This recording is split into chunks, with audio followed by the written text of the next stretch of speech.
Hello everybody and welcome back to another YouTube video.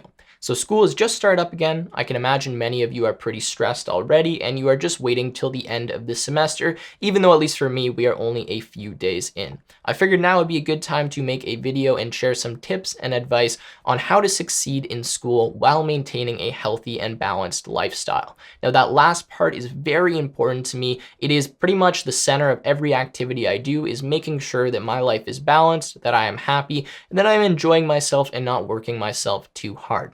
And well, I want to share that with you guys here, and hopefully you can take away something from this video. If you do, I would love to hear it in the comments down below, so please do let me know. But before I get into all of that, let me give a quick kind of justification on why I'm actually qualified to give you some of this advice, and then you can determine whether you want to watch the video or not. So as many of you know, I run this YouTube channel, Tech with Tim. I've grown it from 0 subscribers up to 400,000 subscribers. The entire time I've been running this channel, I've been a full-time student, either in high school or in university. Every single summer, I've worked a full-time job, including this summer where I worked as a software engineer intern for Microsoft. Now I'm in my 3rd year of university right now. In my previous 2 years, I've done extremely well, and I had a 9.3 out of 10 GPA. So I find that I have a pretty good strategy when it comes to balancing time and figuring out how to do well in many things at once. And well, that is why I want to share this all with you.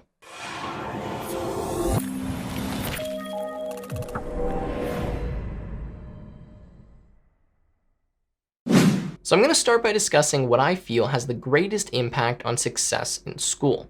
Now, this may surprise some people, but I actually believe that this is balance. Although I think it's very important to work hard and put a lot of time into your studies, I think that it's equally as important to have fun and enjoy life. I think a lot of people underestimate the benefits of a positive, happy, and healthy brain and what that can actually bring to your studies and your ability to focus and do many other things. Now, personally, when I'm feeling stressed or I'm working myself too hard, I like to take a break and actually play some fun mobile games. Now, yes, I can appreciate a simple, basic kind of arcade game, but I really like getting into these deep, complex, and sophisticated mobile apps. Now, fortunately, the sponsor of this video appreciates that and has made an amazing game called Raid: Shadow Legends. It's free, fun in a challenging way, and involves collecting and battling with hundreds of different champions, each having their own unique skill trees, attributes, and artifacts that you can collect. What I love about the game is that there's something for everybody. You can spend hours upgrading and customizing your champions, finding the perfect artifacts, and building your dream team. But if you're sick of that, you can test your team in the campaign or in PvP battles and learn some of the many strategies that exist to progress through the dungeon bosses. Recently, I've been farming the campaign to level up my champions before I start getting into some real PvP and messing around with the clan aspect of the game.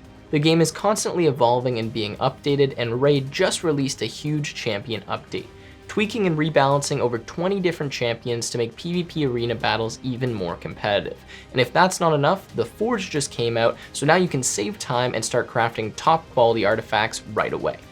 Go to the video description, click on the special links, and if you're a new player, you will get 50,000 silver, 50 gems, 1 energy refill, 1 clan boss key, 5 mystery shards, 1 day XP booster, and 1 awesome free champion named Hexweaver. Rewards are available for 30 days and only for new players. All the treasure will be waiting for you here. Best of luck, and I hope you enjoy. So I apologize for that long advertisement, but I want to bring us back to balance and talk about why I think balance really is that important.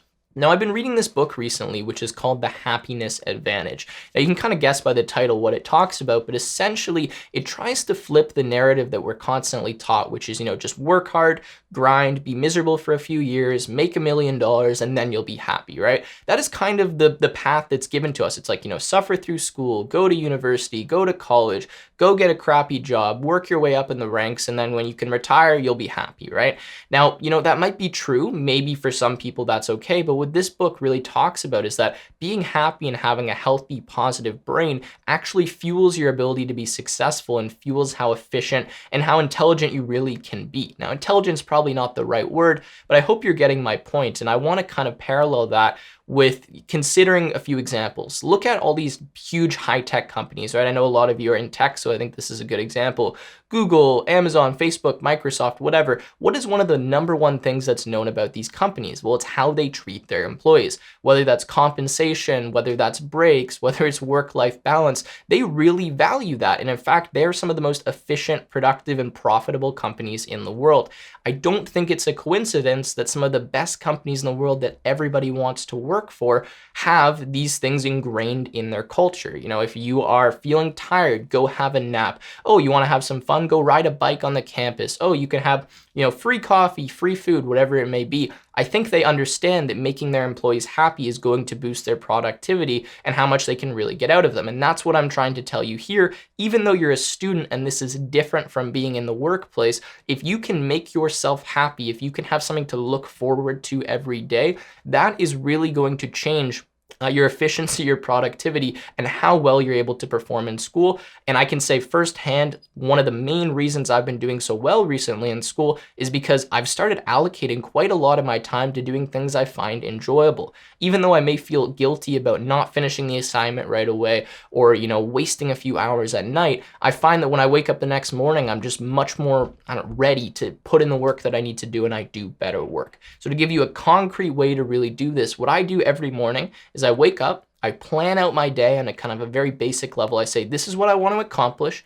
Once that's done, this is what I'm going to do. That's my kind of fun activity today. Maybe that's reading, maybe that's playing video games, maybe that's going out with my friends, but I allocate time in my day every single day to do something fun, and I think you should as well. So I want to move us on now to organization and just start by defining why I think it's very important to be organized and kind of give you the goal of some of the examples I'm about to state. So why is it important to be organized? Well, for me, I like to be well aware of everything I have to do very far in advance. I can tell you things I need to do in January. I have stuff scheduled for next year. I like to be able to look at a calendar and just know immediately relatively what my life is going to look like, assuming nothing drastic changes.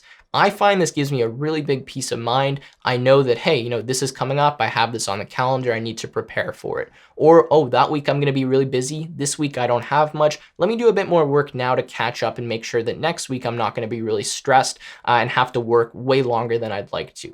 I'm just really looking out for myself when I stay organized. And that's kind of the mindset I take on, is I'm helping myself in the future. I always look forward and I say, hey, am I going to want to work really hard this next week?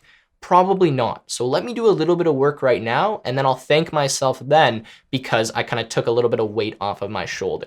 But anyways, how do you accomplish this goal? How do you stay organized? Well, since we're at the beginning of the semester, what I usually like to do, even before classes start, is go through the syllabuses of every class I have and just mark down every single important date. So if I have a project due, if I have a midterm, if there's an exam, if there's some essay I have to do, I mark all of that down in a calendar and I put as much information as I can.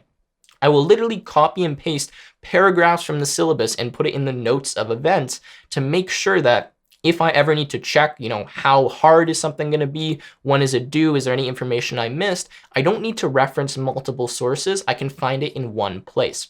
Not only is this just really good to do, it saves you a ton of time. I can't tell you how many times, especially in first year, I would be searching through like 10, 20, 30 resources or websites trying to find a piece of information that I know I'd seen before, but I just couldn't remember. So what I always do is make sure all the important information is in one place and it's very easy to find. So you can do that in whatever way you want, but that is what I usually like to do. Now, what else do I do? Well, this is kind of my key secret strategy. I'm sure many people do this, but I live by a whiteboard. So I have a whiteboard, a pretty big one, kind of in the corner of my room. You guys can't see it on camera. And that is literally defining what I'm doing for the next week, 2 weeks, whatever it may be. As soon as I have a task, an idea, something that I think needs to get done, no matter what I'm doing, I immediately get up and write it down on the whiteboard. If someone sends me an email and says, hey, Tim, can you do this? I know I'm not going to remember to do it unless I write it down. And I write it nice and huge on this whiteboard so that every time I come downstairs to my kind of den office area here, I immediately see it on the board and it immediately jogs my memory that, hey, that needs to get done. Now, a little thing that I usually do is I write in square brackets beside anything I put on the whiteboard what day it needs to be done by. I usually assume it's the same month, but what I'll write is say like 22 or 7 or 5, and that way it's really easy to prioritize what tasks I need to complete. Now, this might be a bit overkill for some of you guys, but I just never trust my memory, and I've learned with the amount of things that I'm thinking about, I simply cannot trust remembering to do something, and I need to write it down, and I cannot tell you how much that helps. So really, the key things is just to keep a calendar, make sure you're well aware of all of the things that are coming up and what you need to do, and make sure that if you have a lighter week now and you know that it's going to get really hard coming up soon, help yourself out. Take some of that work and do it now. Now, this leads me really nicely into my next point, which is getting things done early. This is super important. I don't really have a way of convincing you to do this, but I promise you this will change your life. Doing something a week before it's due, I know that might seem extreme, really does make it a lot easier to enjoy yourself and just feel like you kind of have control. I know so many students that kind of fall down this path where they just feel like, life is just, they're just rolling down a hill and just trying to survive because it just keeps getting loaded and loaded and loaded. And then you're really stressed and you go, I have 100 things to do, and the only thing you can think about is how much stuff you have to do. I can't tell you how satisfying it is to wake up in the morning, look at my whiteboard or look at my calendar and be like, oh, I'm done like half of this stuff and it's a week before it's due. And the great thing with doing this is that say you finish a task, an assignment, something like that, and you finish it 2-3 days early. Then you're talking to your friends about it. You're like, oh, what'd you get on, answer B, or what is this? And then all of a sudden you realize, oh, crap, you did everything completely wrong. Now at least you have time to go back and fix that and get a better grade. It's just really relieving to get things done early. It changes the way that you approach things and your level of stress. And I think if you get anything from it, if you don't want to be stressed in school, the easiest way to not do that is to not let things pile up and just get them done immediately. And this goes back to what I was saying before with kind of the balance and the calendar and all of that. Look forward, a month, 2 months ahead and say, okay, what am I going to have to do here? This essay that I've been putting off writing, it's going to be in the middle of 3 midterms, 2 projects, a lab. I really don't want to deal with that. I know it sucks, but let me finish it now and then I can relax a bit and I won't be as stressed when it comes to that time. So anyways, there's not much more for me to say there, but please just get things done early. So this next point I'm going to make may seem a little counterintuitive, but I promise you it is my #1 secret to being successful and being able to run and do all of the things that I do. All of you know, if you follow my channel and my personal life at all, I'm a pretty busy guy. I do a lot of things. This YouTube channel takes a tremendous amount of time and seriously could be considered a full-time job. Yet, I'm still able to manage school, I'm still able to get good grades, and I'm still able to hang out with people and enjoy life. The reason for that is that I don't let other people waste my time, and I try my best not to waste theirs. This is because I realize that time is my #1 asset. Agree or disagree, if you don't have time, you can't do anything. And the more time you have in a day, the more you are able to achieve and the more that you can do. That may also mean the more that you're going to be able to spend time doing things that you find happy or you find fun, and that make you happy. So just really think about how important time is and drill that into your head while you listen to the next things that I'm about to say. The easiest way that I like to describe this is by saying that life is simply a function of time. You put time into some activity, and then there is a result or an outcome that comes out of it. Now, the biggest issue I see is that so many people simply focus on time and activity, not on the outcome. And you have to critically take a look at the outcome you are getting from the time you're putting into an activity and say, does this time or does this outcome, justify the time commitment? Now, I'm going to give you some concrete examples here, but just really try to understand that. There's so many things that you can do on a day-to-day basis that feel as though they should be productive, that people tell you are a good use of your time. But the only way to actually justify that something was a good use of your time is by looking at the outcome and looking what you got from doing that activity.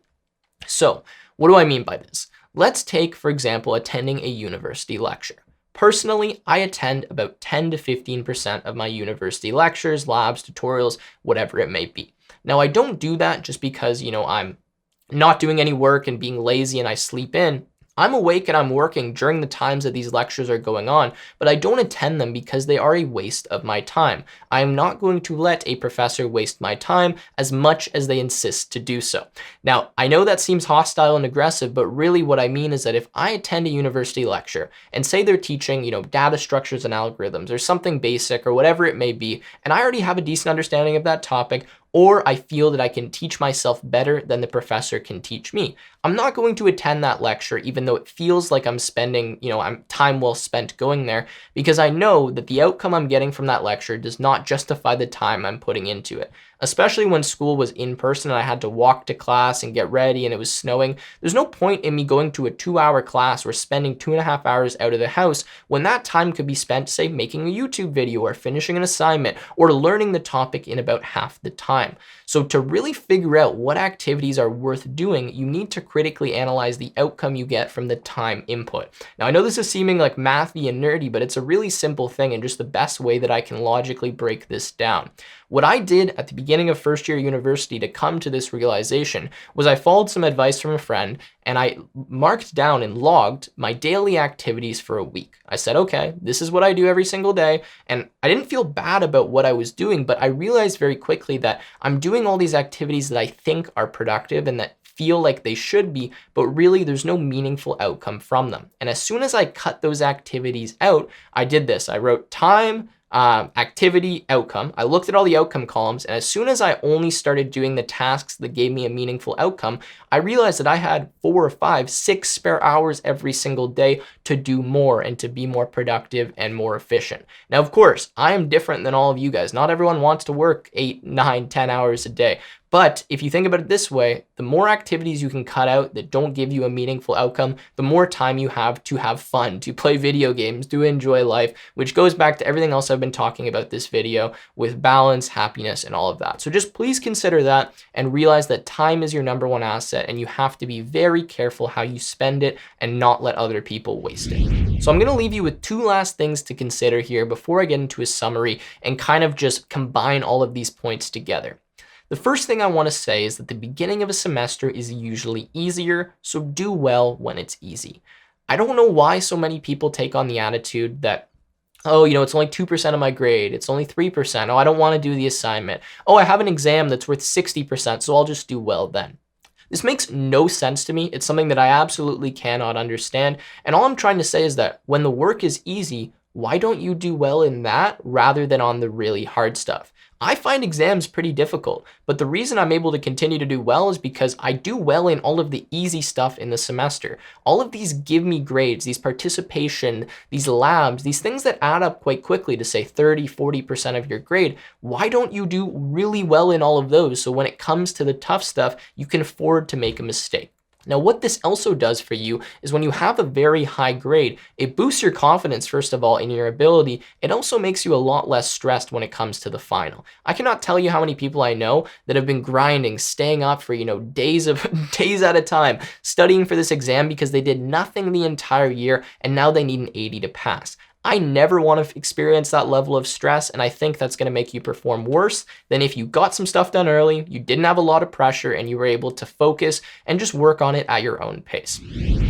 The next thing I'll say is having a good group of friends and knowing people in your courses is very powerful. Get on Facebook, get on Discord, join some kind of community. You don't have to even contribute anything. Just listen and see what people are saying. I can't tell you how many times I've been gifted like a past midterm or a study guide or free notes or things that have saved me genuinely hours, maybe even days of time simply because I knew someone that was in my program. So that is really powerful, and it's also a lot nicer to struggle through a course with someone else. You have someone to talk to, ask questions to, and at the minimum, someone that you can complain to and you have something in common with. Now, to conclude, I will quickly summarize what I've talked about.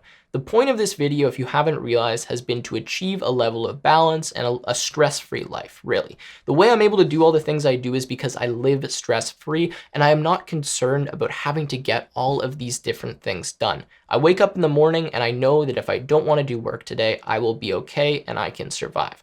That is what I hope you can do as well. And you do that, again, from all of the other things I've talked about here. Being organized, knowing what you have to do far far in advance and getting things done early, not wasting your time and being very careful the activities you participate in, and then finally getting things done when it's easy and early on rather than waiting till the end of the semester and putting all of this stress and pressure on yourself.